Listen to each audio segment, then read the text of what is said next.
খুব গরম পড়েছে, তার জন্য ঘরের মধ্যেই আছে, বাইরে বেশিক্ষণ থাকতে পারছে না। আর ওর গোটা গায়ে হাতে পায়ে তো মানে কি বলবো, এত ক্ষত, মারামারি করে তো গুন্ডা। আর তোমাদেরকে তো বলেছি যে ও খুব অসুস্থ হয়ে পড়েছিল, অসুস্থ মানে মারামারি করে। ওর পেছনে যে বল থাকে, আমি ওটা বললাম না, ইউটিউবে কিছু গাইডলাইন থাকে, তোমরা যারা শুনছো বুঝতেই পেরে যাবে। ওর একটা বল, পিছনের বলটা প্রায় ছিঁড়ে বেরিয়ে আসার মতো অর্ধেকটা, সেখানে এবারে আমার যে কি হলো, 15 দিন ধরে ওর সেই ট্রিটমেন্ট চললো, আমি নিজেই করি।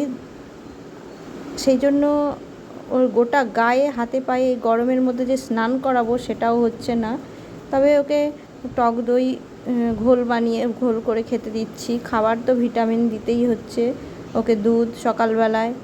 ব্যথায় তো খেতে পারছে না, কি কষ্টটাই না পেয়েছে। মারামারি করবি তো কর, এমন দুষ্টু সব।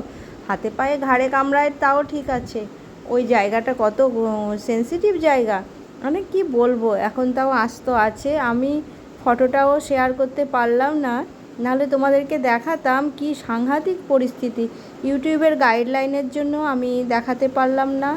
অনেক কিছু প্রবলেম থাকে, বেশি দেখানো যায় না, তার জন্য চ্যানেল খারাপ হয়ে যেতে পারে। একবার আমি ভুলবশত করেছি বলেই আমার আজকে এইরকম ইউটিউবের দশা।